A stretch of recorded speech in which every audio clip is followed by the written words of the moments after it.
रमजान के मुबारक महीने का अख्ताम बिल्कुल आया चाहता है। ये वो वक्त है जब मेरे पास बेशुमार लोगों के पैगामात और ईमेलें आती हैं कि डॉक्टर साहब पूरे रोजे रखने के बावजूद भी हमारा वजन बढ़ गया है, बल्कि पेट के आसपास की जो चर्बी है उसमें भी बहुत इजाफा हो गया। आज मैं आपको ये बताऊंगा कि रमजान खत्म होने के बाद किस तरीके से वेट फास्टिंग करके आप अपने पेट की चर्बी और वजन को कम कर सकते हैं। वीडियो को एंड तक फॉलो कीजिए।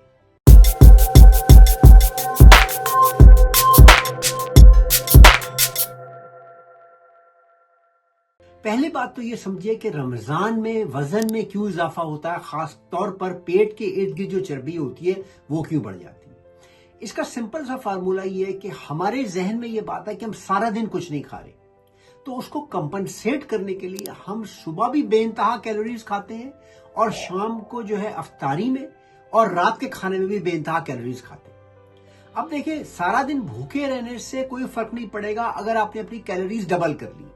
मिसाल के तौर पे जब रमजान नहीं है तो दिन के अंदर आप 1500 कैलोरीज खा रहे हैं, लेकिन चूंकि नफ्सियाती असर आपके ऊपर ऐसा है कि मैंने सारे दिन भूखा रहना, मुझे कमजोरी ना हो जाए, तो सुबह भी आप 2000 कैलोरीज खा रहे हैं, शाम को भी 2000 कैलोरीज खा रहे हैं, तो आपकी कैलोरीज रमजान में डबल हो जाती है। इससे कोई फर्क नहीं पड़ता कि आप सारा दिन भूखे प्यासे रहते हैं।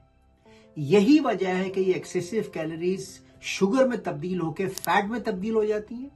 और सबसे बड़ा मसला यह है कि रोजा खुलने के बावजूद जैसे ही मगरिब की अजान होती है तो अफसारी से लेकर अगले दिन सहरी तक आप मुस्तकिल कुछ न कुछ चुगते रहते हैं। आपकी इंसुलिन हाई रहती है, आपकी शुगर जो है सेलों में नहीं जाती बल्कि वो फैट में तब्दील हो जाती है। यही वजह है कि तेजी से पेट की चर्बी बढ़ जाती है। तो ये मसला है रमजान में वेट बढ़ने का, जिसका मैं अपने पिछले जो मेरे बहुत सारे रमजान के ऊपर वीडियो बनाए मैं आपको ये इसमें बता चुका हूं।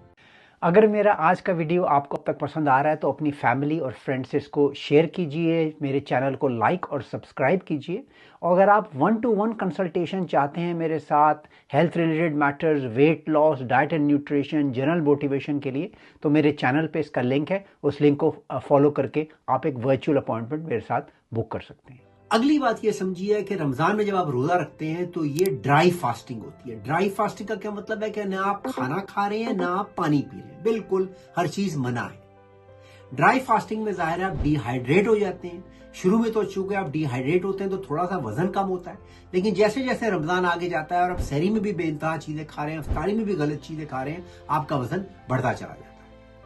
लेकिन अगर आप चाहते हैं कि चर्बी पिघले तो जैसे ही रमजान खत्म हो, ड्राई फास्टिंग आपने खत्म की, अब आप शुरू करें वेट फास्टिंग। वेट फास्टिंग का क्या मतलब है कि आप सिर्फ भूखे रह रहे हैं मगर आप पानी पी रहे हैं या फ्लूइड्स पी रहे हैं। इसका सबसे बड़ा फायदा ये होता है, एक तो आपको डिहाइड्रेशन नहीं होती, दूसरा जो आप पानी पिए उसके अंदर थोड़ा सा नींबू डाल लें जो चर्बी को काटता है, उसके अंदर थोड़ी सी अदरक डाल लें जिसमें बेनतहा न्यूट्रिएंट्स होते हैं, उसके अंदर थोड़ा सा तुख मलंगा या चिया सीड्स डालें जो आपके गट को, आपकी आंतों को तकवियत पहुंचाता है, उसके अंदर थोड़ा सा सिनेमन या दालचीनी डाल दें जिससे आपके जिस्म को, सर्कुलेशन को बहुत फायदा होगा। तो वेट फास्टिंग का यह फायदा होता है कि पानी के अंदर आप ऐसी चीजें मिला सकते हैं जिनमें शुगर नहीं होती मगर उससे आपके जिस्म की बाकी सिस्टम को तकवियत मिलती है और वो मजबूत होते हैं। तो पानी पीकर, पानी में ये चीजें डाल के पीकर आप अपनी भूख को मार सकते हैं। ये है वेट फास्टिंग का कॉन्सेप्ट। अब आगे आके देखें कि वेट फास्टिंग के साथ हमने अपने खाने को कैसे कंट्रोल करना। अब जैसे ही रमजान खत्म हुआ आप टाइम रिस्ट्रिक्टेड ईटिंग पे चले जाएं। टाइम रिस्ट्रिक्टेड ईटिंग जो है वो इंटरमिटेंट फास्टिंग से थोड़ी सी मुख्तलिफ है। इंटरमिटेंट फास्टिंग पे मेरे बहुत वीडियो हैं, बेहतरीन चीज है, एंड पे लिंक छोड़ दूंगा। लेकिन जब आप रमजान खत्म होने के बाद अगर आप मेरा ये चैलेंज एक्सेप्ट कर रहे हैं वेट फास्टिंग का, तो आप टाइम रिस्ट्रिक्टेड फीडिंग पे चले जाएं। इसका क्या मतलब है? इसका मतलब ये है कि रात को आप अपने खाने का सबसे पहले तो टाइम फिक्स कर लीजिए। रात को आपने एक वक्त पे टाइम खाना खाना है, चाहे वो 9 बजे हो चाहे 8 बजे हो। 9 बजे के बाद खाना मत खाइए, मैक्सिमम आपका टाइम 9 बजे होना चाहिए। 9 बजे आपने खाना खाया और उसके बाद अब खाने में क्या खाना है ये मैं आगे चल के बताता हूं। 9 बजे आपने खाना खाया, जब भी आप सोते हैं 11 बजे 12 बजे आप जाके सो गए। खाना खाने और सोने के दरमियान आपने कुछ नहीं खाना। वेट फास्टिंग करनी है, पानी पीजिए, पानी में अदरक डालिए, दालचीनी डालिए, लींबू डालिए, जो भी है, चीनी ना हो या कोई मीठी चीज ना हो, पानी पीते रहिए, सो जाइए। आप सुबह आप जब भी उठते हैं 8 बजे, 9 बजे, 10 बजे, अब आप सुबह उठे तो आपने अपने नाश्ते को स्किप करना है। क्यों? यहां से आपकी चर्बी पिघलने का अमल शुरू होगा। जब आप रात को नींबू वाला पानी पी के सो गए तो चर्बी पिघलने का अमल वहां से शुरू हो गया। रात को 12 बजे सोया, जैसे ही आप सोए चर्बी पिघलने का अमल शुरू हो गया, क्योंकि अब आप कुछ खा नहीं रहे, ब्लड शुगर लो है, चर्बी पिघल रही है, सुबह 8 बजे तक पिघल रही है, अब आप सो रहे हैं। अब आपने इस अमल को कंटिन्यू करना है, आपने इसको टाइम रिस्ट्रिक्टेड फीडिंग कर देनी है, आपने कुछ नहीं खाना। ये अब आप पूरा अमल लेकर जाए दोपहर को 2 बजे तक। दोपहर को 2 बजे तक अगर आप अमल लेके जाते हैं तो काफी आपकी पेट की चर्बी उस वक्त तक पिघलेगी। 2 बजे के बाद आप एक मील लीजिए, इस मील में क्या खाना है आगे जाके बताऊंगा। उसके बाद आपका सेकंड मील फिर वही होगा रात को 8 या 9 बजे, जितने बजे भी आप खाते हैं, ठीक है। ये आपने 1 हफ्ते तक करना है। 1 हफ्ते के बाद जो आपका पहला मील है दोपहर के 2 बजे, उसको आपने बढ़ा देना है 3 बजे तक, ताकि और चर्बी पिघले। तो ये वेट फास्टिंग देखें, आपने जो रमजान में चर्बी पकड़ी है वो कैसे तेजी से पिघलेगी। अब आइए देखेंगे अपना खाना क्या खाना है। आपका जो रात का मील है और आपका जो अगले दिन का खाना है, चाहे वो आप अगले दिन 1 बजे दोपहर को खा रहे हैं, 2 बजे, 3 बजे, 4 बजे आप उसको बढ़ा रहे हैं, उसके अंदर शुगर और रिफाइंड कार्बोहाइड्रेट नहीं होने चाहिए, बिल्कुल नहीं। कोई मीठी चीज नहीं, पराठे, रोटियां, नान, चावलों की बड़ी बड़ी प्लेटें, बिरयानी, ये सारे रिफाइंड कार्बोहाइड्रेट है, कोई कुछ नहीं। अगर रोटी खाने का बहुत मन कर रहा है तो चक्की का पिसा हुआ आटा लेकर आइए, मल्टीग्रेन, बिल्कुल खालिस, उससे 1 रोटी बनाइए, खाइए।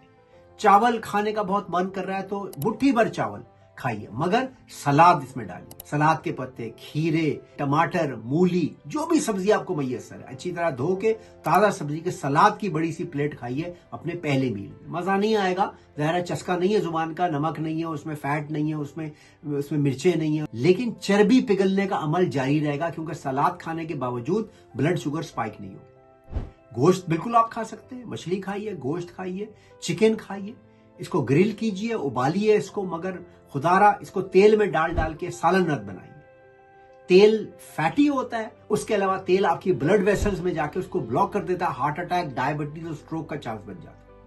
ये आपने पहला मील खाया। दही खा सकते हैं आप, कच्चा दही अच्छा घर का लगा हुआ, अंडे खा सकते हैं आप, सब्जियां सारी मैंने बताई, और गोश्त। अब आपने दूसरा मील जब भी आप रात को खाते हैं 8 बजे 9 बजे खाया। दूसरे मील में क्या है? दूसरे मील में अपने जिस्म को प्रोटीन दीजिए, बहुत इंपॉर्टेंट है। प्रोटीन दालों में अंदर होती है, बीन्स के अंदर होती है प्रोटीन, गोश्त में प्रोटीन होती है, मछली में, अंडों में, दही में, प्रोटीन की बहुत सोर्सेज हैं।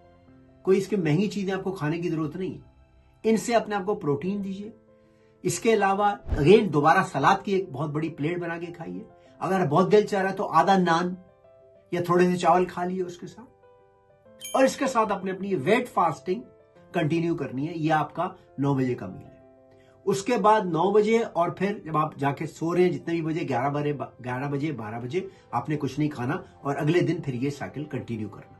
इस साइकिल को अगर आप 6 हफ्ते चलाते हैं तो मैं गारंटी देता हूं आपका 7-8 किलो वजन जो आपने रमजान में चढ़ाया और जो उससे पहले का सब पिघल जाएगा वेट फास्टिंग से और टाइम रिस्ट्रिक्टेड ईटिंग से।